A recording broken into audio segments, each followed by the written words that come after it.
So first I have a question for the room. Who wants to know things about season 8 of Game of Thrones? Raise your hand. Alors j'ai une question pour la salle. Qui veut connaître, qui veut savoir quelque chose sur la saison 8?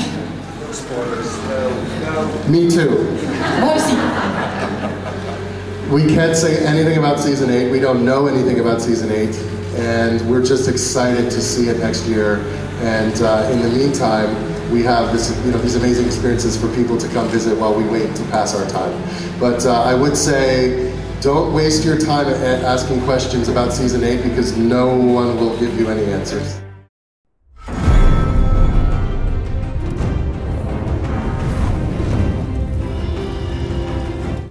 Hi. It's so funny. I haven't seen some of these costumes for a while. It's like visiting old friends, and it's like they sort of. I forget them, and then when I see them again, it takes me back to the time when I designed them. And I think in the very beginning, that we had to do a lot of research. We had to try and plan the whole show where we'd go to each place. And I remember Frank Dolge telling me, give me a really good bit of advice, is like, don't use up all your ideas in one place, and have an idea of what you might do when you get to somewhere else. You may not get there for 6 seasons, but just have a little idea of what that might be like. And so then from that, yeah, I mean, I looked at civilizations across the world. I looked at a lot of Japanese armor. I looked at Mongolian birds. I just looked everywhere. And then I used to walk around Belfast a lot early in the morning because it was the only time I ever had time to myself, and just try and think how those people would live, what would they need, what was available, what were their lives like. And I think, for a fantasy, sometimes it's harder. If you want to do a realistic feel to a fantasy, I mean, it's so much, the scope is so much wider than if you're doing a historical piece, because you have to make it up, but it has to make sense.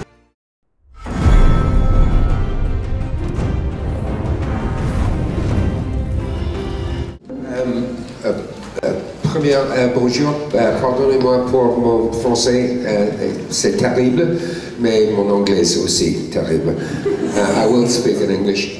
For me, Game of Thrones completely changed my life, and all for the better. As Carice said, it opens so many doors for you as an actor. It's like a calling card, because if you're in Game of Thrones, you can act. That goes without saying. The casting on the show is something that has taken my breath away. The chance to work with heroes and heroines, some of the best talent in the business, in front of the camera and behind the camera. And as Carice said, it was like being part of this wonderful, slightly dysfunctional family. And from the top of the pyramid to the base of the pyramid, everybody did their jobs perfectly, spectacularly well. Everything was perfect. I think you'll all see in the exhibition, for example, some of the costumes. My actual costume is part of this exhibition.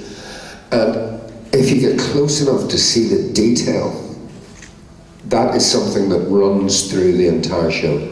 The detail, the attention to every single detail. I have yet to spot a mistake. There hasn't been one, I can assure you.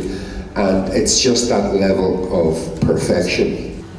It has opened many doors, and many interesting doors, not just, it just creates a conversation with people, because so many people know what the show is. So it's the start of a communication to begin with. I've met really great people on the show. It's really become some sort of a family, I could say, with some more than others. I mean, for example, we have never met until today, so that's quite funny. But for example, Liam and Devils and Stannis, they were around me all the time. So I've really got close to some actors, and I really enjoyed that sort of work ethic, because there was a real no asshole policy on set. There was no bullshit. There was no diva behavior. It was just about the work and about the scenes and about making something really great. And yeah, and it's been 7 years of my life. So whenever I see something, I also remember things that happened in my life. So, but at the same time, I see it as something positive that it's ending now, because everything that's good comes to an end.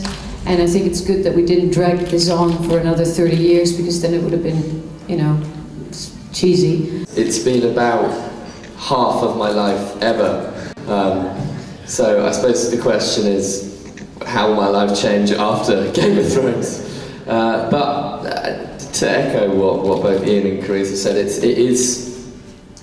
I don't hesitate to use the word family, because it really has felt as though we are all part of a family. And there are people I have met on this show who I know I can call up at any time of day or night, and they'd have time for me. So it's changed everything. It means I get to visit amazing places like this, travel the world.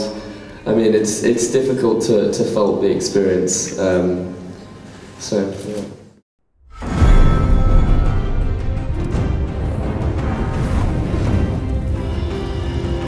As I've said, it's been such a big part of my life. It's a slightly daunting prospect, the fact that it's now all coming to an end.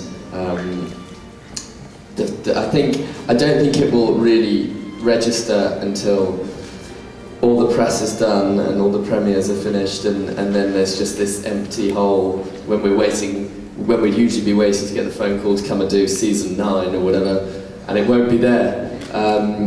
But at the same time, it's exciting, you know. It's the opportunity to move on to new things, and what a brilliant springboard Game of Thrones is for that, to sort of, you know, experience new avenues.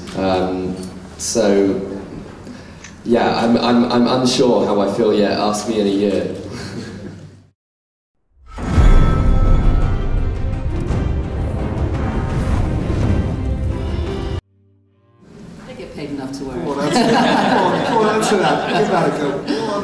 Je pense qu'il gagne assez, je pense qu'il touche assez d'argent pour pas être à l'aise.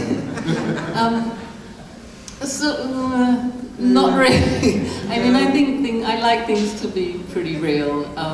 So obviously for stunt sequences, we'll make the metal armor with plastic or leather. But on the whole, it is what it is, which is why I think when you see the exhibition, they actually look like real costumes, because they are real costumes. We did actually, we made ourselves very popular in the last couple of seasons. We found this great device which you'll see the actors walking around with these little cases, which are connected to vests that pump either cold or hot water around their bodies, depending on whether they're hot or cold. So that made us much more popular with many people.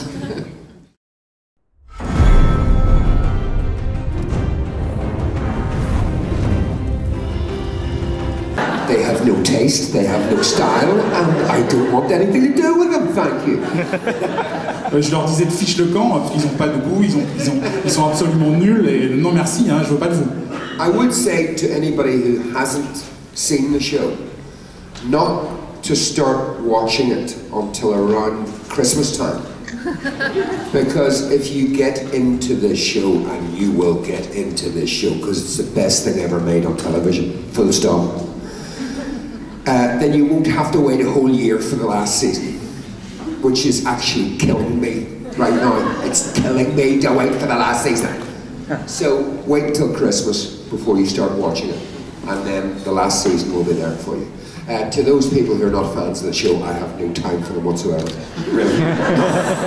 I think the thing is, you can't force someone to watch something or enjoy it. But the one thing I'd say about Game of Thrones is to just give it a chance, because if you came to me, if I weren't involved in it and said, oh, there's this medieval fantasy show, it probably wouldn't immediately be what I would think is something that I would enjoy. But the thing with Game of Thrones is it's so much more than just a show about dragons, or a show about politics, or a show about warring factions. There's so much depth in it that just give it a go. If you haven't seen it, and then you can say you don't like it. And if for nothing else, just watch it for the incredible detail and Michelle's wonderful costume.